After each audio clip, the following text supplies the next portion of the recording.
আল্লাহ বলে এরা কি জান্নাত দেখছে? আপনারা দেখছেন মনে হয়, পিছনের যারা আছেন এরা মনে হয় দেখছেন, হুজুর আওয়াজ দিয়ে বলেন দেখছেন? ওরা এরা কি চায়? এরা জাহান্নামের আযাব থেকে ভালো চায়। সুবহানাল্লাহ নাই?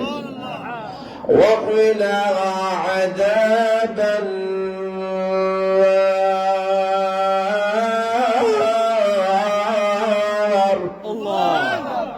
আল্লাহ এরা জাহান্নামের আযাব থেকে ভালো চায়। এমনি মহান আল্লাহ রাব্বুল আলামিন বলেন, ইয়া ফেরেশতারা, যে বান্দারা জান্নাত দেখে নাই, এরপরেও জান্নাতের আশায় বসে রয়েছে,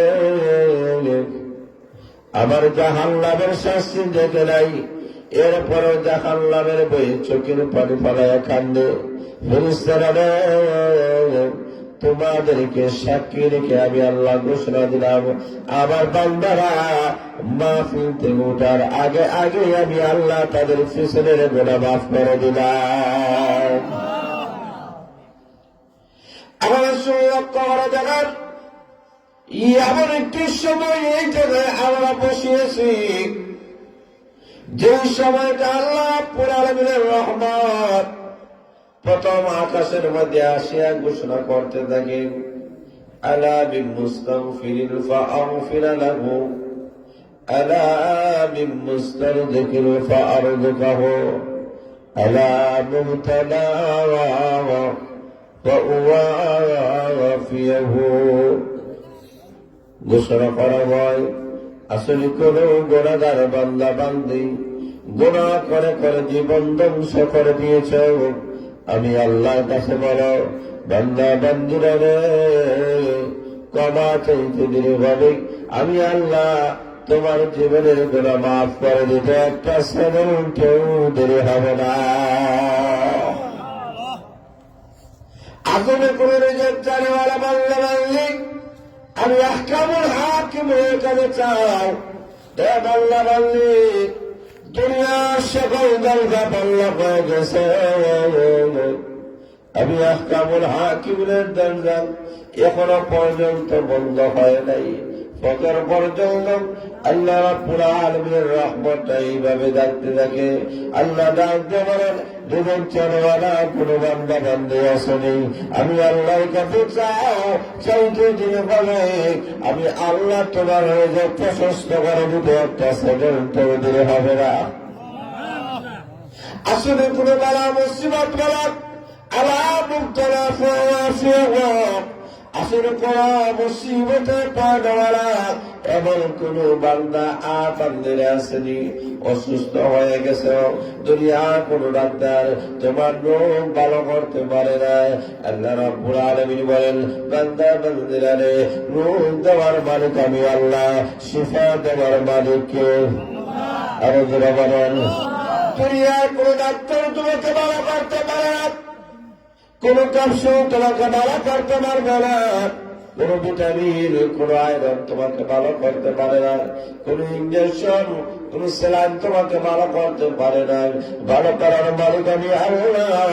আর বাংলা বান্দি দুনিয়ার সকল ডাক্তারের দরজা বন্ধ হয়ে গেছে, আমি আহকামুল হাকিমের কাছে চাও, চাইতে দেরি হবে, আমি আল্লাহ তোমাকে শিফা দান করতে একটা সেকেন্ড দেরি হবে না।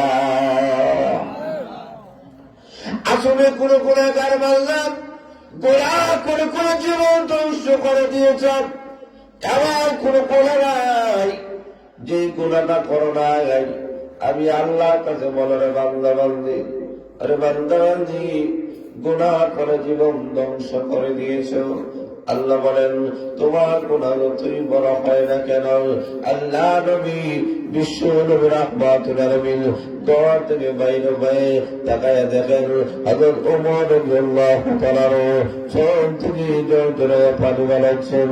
আল্লাহ নবী বলেন, ওমর কেন তুমি কাঁদো? কান্নার কারণটা কি?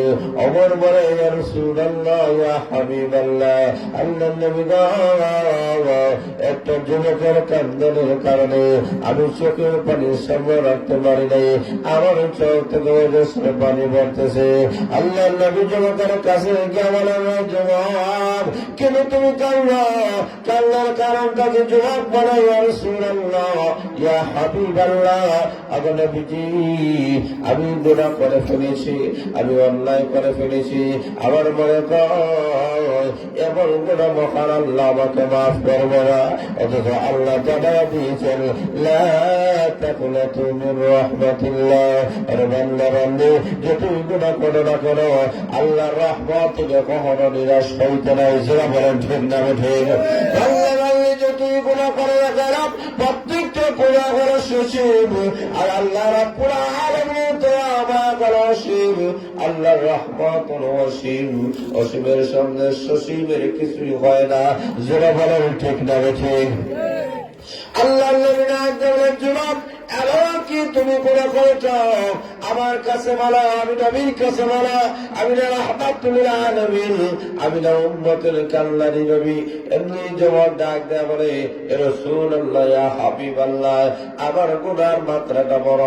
আমার মনে হয় এমন একটা গুনাহ করেছি, আমার মনে হয় এই গুনাহটা মহান আল্লাহ মাফ করবে না।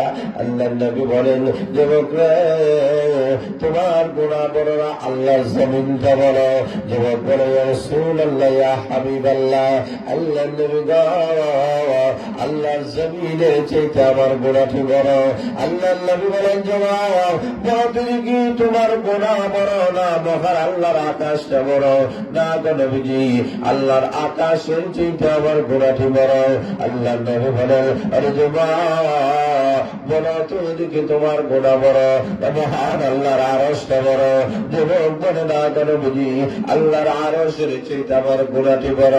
আল্লাহ নবী বলেন, আরে যুবক বলো তুমি কি তোমার গুনাহ বড় না মহান আল্লাহর দয়া মায়া বড়?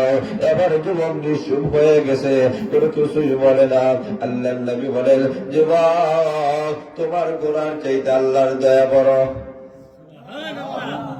আরো জোরে বলেন, আরো জোরে বলেন।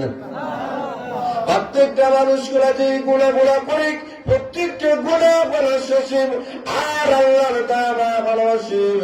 এবার বলে, ইয়া রাসূলুল্লাহ, ইয়া হাবিবাল্লাহ, আগে নবীজি আল্লাহর দয়া মায়ার চাইতে আমার গুনাহ বড় হতে পারে না। এবার নবীজি বলেন, তোমার গুনার বিশ্লেষণ করো, এমন কি গুনাহ তুমি করেছ? এবার যুবক বলে, ইয়া রাসূলুল্লাহ, ইয়া হাবিবাল্লাহ, আল্লাহর নবী গো, আমি বললাম এই এলাকার একজন কাফন চোর, মানুষ যখন মারা যায় তার কাফন আমি চুরি করে বাজারে বিক্রি করে দিনাতিবাদ করে। একদিনের ঘটনা খারাপ, মদিনাতুল মুনাওয়ারায় শহরের বসে একটা যুবতী মেয়ে এমনি মুহূর্তে যখন মারা গেছে, আমি আর দেরি করি নাই, আমি গেলাম তার কবরের কাছে। আমি কবরের মাটি খনন করলাম, কবরের মাটি খনন করে তার দেহ থেকে কাপড় নিয়ে আমি আসলাম। শয়তান বলছিল,